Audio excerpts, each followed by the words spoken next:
आगे बढ़ते हुए जो अगली बड़ी खबर है वो है बांग्लादेश से, जहां बांग्लादेश में आरक्षण को लेकर जबरदस्त हिंसा एक बार फिर से सामने आई है और इस हिंसा में 300 से ज्यादा लोगों की मौत की खबर है। हिंसा में 14 पुलिसकर्मियों की भी मौत हो गई है। 400 पुलिसकर्मियों समेत हजारों लोग ऐसे हैं जो कि जख्मी हो गए हैं। ढाका की सड़कों पर उतरे हैं हजारों प्रदर्शनकारी। ये तस्वीरें आप देखिए, प्रदर्शनकारी और पुलिस में यहाँ जोरदार भिड़ंत हो गई है। आगजनी और तोड़फोड़ की तस्वीरें लगातार सामने आ रही हैं।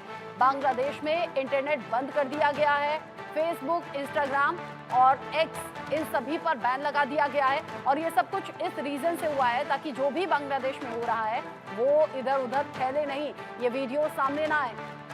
इंटरनेट बैन इसीलिए किया गया है ताकि ये घटनाएं जो हैं वो वैश्विक स्तर पर फैले नहीं। मेरे सहयोगी दानिश रिजवी न्यूज रूम से लाइव मेरे साथ में जुड़ गए हैं। दानिश, पिछले दिनों खबर से ऐसी सामने आई थी कि सरकार मान गई है, घुटने टेक लिए हैं मांग के सामने, आरक्षण को लेकर जो विरोध था। अभी फिर से ये हिंसा क्यों? दरअसल बांग्लादेश में सरकारी नौकरियों में जो आरक्षण मिल रहा था उसको ख़त्म कर दिया गया और शेख हसीना के खिलाफ लगातार तकरीबन बांग्लादेश के 20 ज़िले में ज़बरदस्त हिंसा हो रही है। अब तक 300 से ज़्यादा लोग मारे गए हैं, जिसमें तकरीबन 14 पुलिसकर्मी भी मारे गए हैं। हज़ारों की तादाद में लोग घायल हैं। दरअसल जो बांग्लादेश में अब तक आरक्षण की जो व्यवस्था थी उसमें तकरीबन 56% थी। हाई कोर्ट ने जून के महीने में एक याचिका दायर की गई थी, हाई कोर्ट ने उसको बहाल कर दिया था।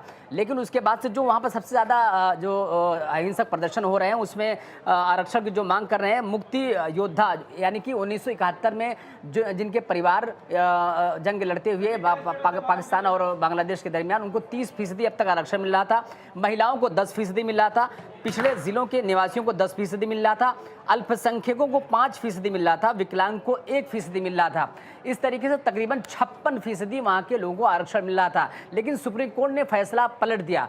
सुप्रीम कोर्ट के फैसले पलटने के बाद जिस तरीके से वहाँ के लोगों में उबाल और गुस्सा देखने को मिल रहा है, उससे लगातार अब हिंसा का प्रदर्शन जबरदस्त हर सड़कों पर तकरीबन 20 जिले उसके चपेट में आ चुके हैं। सरकार और सेना और पुलिसकर्मी लगातार हिंसक प्रदर्शनकारियों पर कार्रवाई कर रही हैं। लेकिन फिलहाल अभी भी लगातार जिस तरीके से उग्र प्रदर्शन हो रहे हैं, यानी कि आने वाले वक्त में बांग्लादेश के लिए एक जबरदस्त चिंता का विषय बन सकता है। लेकिन उसके साथ ही साथ शेख हसीना ने इन प्रदर्शनकारियों को कहा है कि ये प्रदर्शनकारी नहीं है बल्कि ये आतंकवादी हैं। जिस तरीके के देश की संपत्ति को क्षति पहुंचा रहे हैं, नुकसान पहुंचा रहे हैं, लगातार तोड़फोड़ कर रहे हैं, आगजनी कर रहे हैं, इससे ये अंदाज़ा आसानी से लगाया जा सकता है कि ये देश के भलाई के लिए नहीं, ये अपने हक की मांग के लिए नहीं, बल्कि एक कहीं ना कहीं ये सुनियोजित तरीके से एक प्रदर्शन कर रहे हैं जो बांग्लादेश को जलाने की कोशिश कर रहे हैं। लेकिन वहीं प्रदर्शनकारियों का कहना है कि ये हमारी मांग है, ये हमारी जायज़ मांग है, जो जिसको नाजायज़ करार दिया गया है उसकी हम मांग कर रहे हैं। ये 1971 के बाद से अब तक चला आ रहा था, तो इस पर सरकार जब हाई कोर्ट का जो फैसला आया था उस पर मानी क्यों नहीं, सुप्रीम कोर्ट क्यों पहुंची। सुप्रीम कोर्ट पहुंचने के बाद जिस तरीके से आरक्षण को खत्म कर दिया गया, अब मात्र 7% आरक्षण मिलेगा। और उसके साथ साथ सुप्रीम कोर्ट ने जो सबसे तल्ख टिप्पणी की वहाँ की सुप्रीम कोर्ट ने, उसने कहा कि अब आरक्षण व्यवस्था खत्म होगी और सिर्फ मेरिट के आधार पर लोगों को सरकारी नौकरियों में ही नौकरी मिलेगी, यानी कि जो काबिल होगा उसी को नौकरी मिलेगी। आरक्षण की व्यवस्था को लेकर आप देखिए दुनिया के तमाम देशों में इस तरीके से हिंसक प्रदर्शन होते रहते हैं और पड़ोसी देश बांग्लादेश में इस वक्त फिलहाल हिंसा चरम पर है।